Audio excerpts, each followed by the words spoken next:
Assalamualaikum warahmatullahi wabarakatuh. Good morning everyone, my name is Alaiky Ulya and I'm honored to present our research entitled Educational Implication of Sexual Objectification in Comments Towards Billie Eilish. This study is conducted in collaboration with Susiati as corresponding authors. We are from Universitas Muhammadiyah, Surakarta.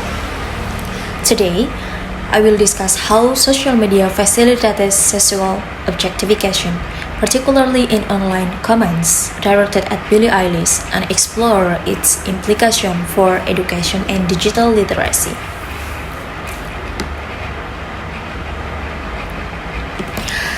In today's digital era, advances in information and communication technology have transformed global interaction.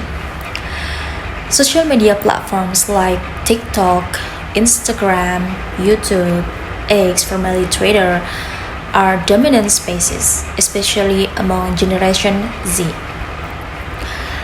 As reported by Global Social Media Statistic, there are 60% of social media users are aged 16 to 24. While social media enables open communication, it also amplifies harmful behaviors, including sexual objectification and online harassment. Public figures, particularly women, are frequent targeted of objectification, influencing societal perception of gender and body image. To better understand, we analyzed multiple celebrities, including Billie Eilish, Doja Cat, Justin Bieber, Lil Nas X, and Taylor Swift.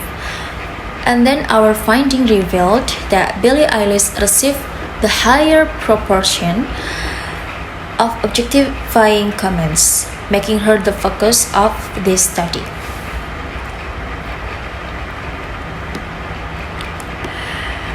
Our study is guided by two primary research questions. The first is how do negative comments towards Billie Eilish reflect sexual objectification, and then the second is what educational implications arise from this phenomenon.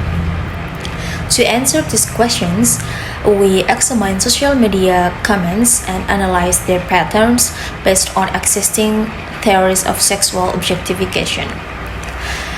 This research is grounded in two theoretical perspectives.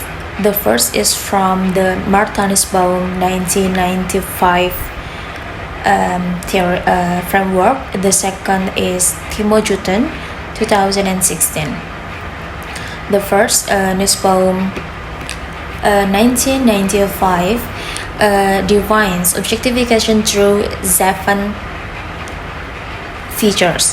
The first is instrumentality. Instrumentality is seeing someone as a tool for others' desires, while denial of autonomy, it is ignoring personal agency. Inertness is treating someone as passive or lifeless. Fungibility is considering them interchangeable.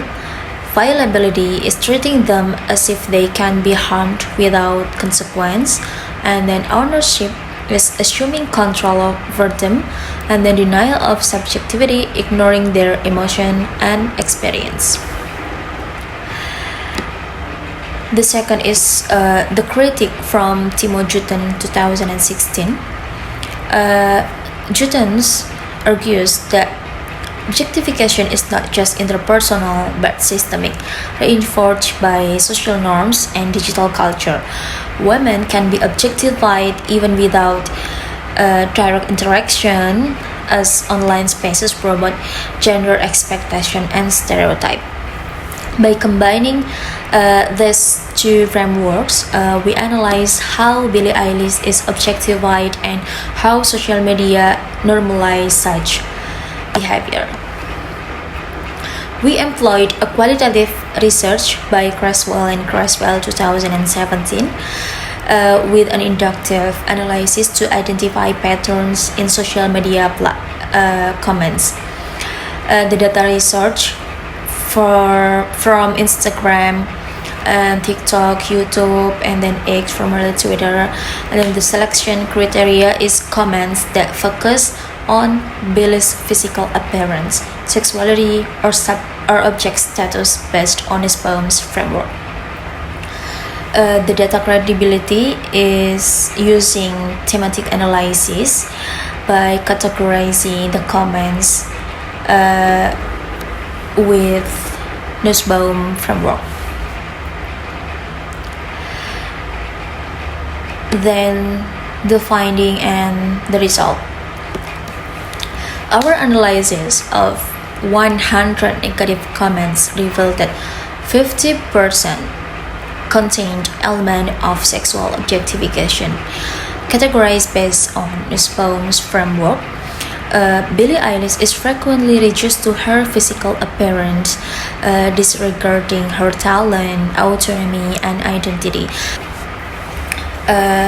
We can see in the diagram the instrumentality is the most found in the comments. And then here the detail. The first is instrumentality. Billie is an object of desire. The most common form of objectification was instrumentality, where Billie is treated as an object meant for consumption or pleasure. You can see the example of the comments. Interestingly, this phrase is derived from Billie's own lyrics in her song Lunch, where she explored themes of sexuality and desire. However, commenters recontextualize it to objectify her, ignoring her artist's intent. And another example, there is an explicit phrase. Such comments strip Billie of personhood and reduce her body to a sexualized object, reinforcing the idea that female artists exist primarily for visual and physical consumption. The second is denial of autonomy. Denial of autonomy occurs when Billie's choices and self-expression are dismissed or ridiculed. You can see the example of here. This suggests that her body exists for public display, ignoring her personal choices regarding how she presents herself.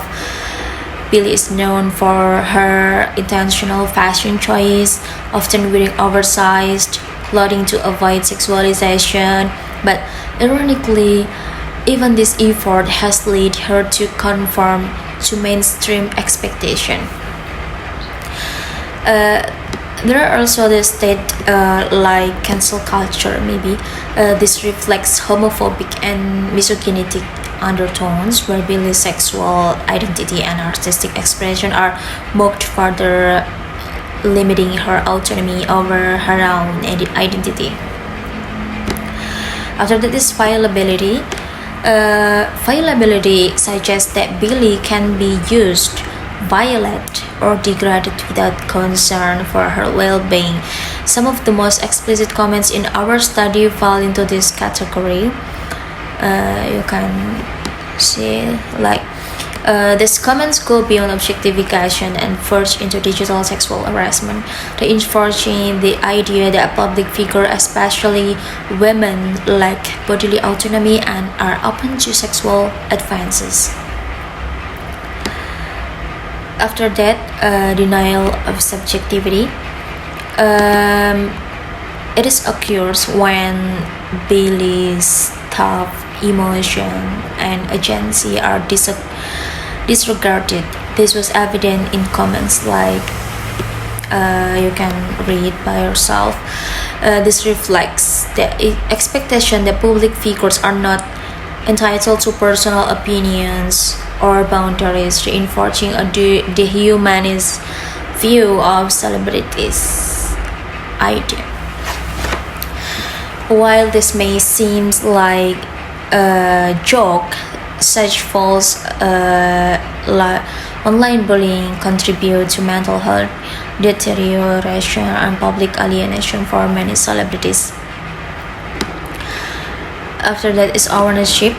These comments reinforce gendered power dynamics where women are seen as subject of ownership rather than autonomous individuals. And the last one is inertness.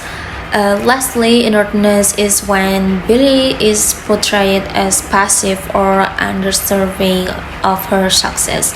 Although less frequent, this type of comment is still harmful. For example, like in this phrase. So, beside of that, the educational implication. Our research highlight the importance of education in addressing online objectification.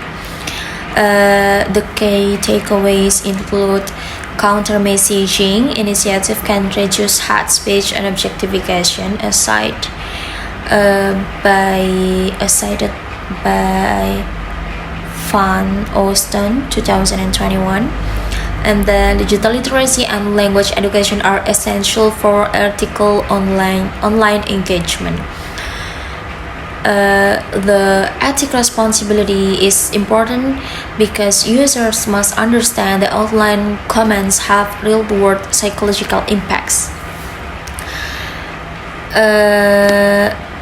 We also arrange the innovative teaching strategies like using real-world social media comments to train critical thinking, and then encouraging collaborative projects like making a poster, videos, or digital campaigns to promote respectful communication. Through education, we can cultivate digital responsibility and social awareness.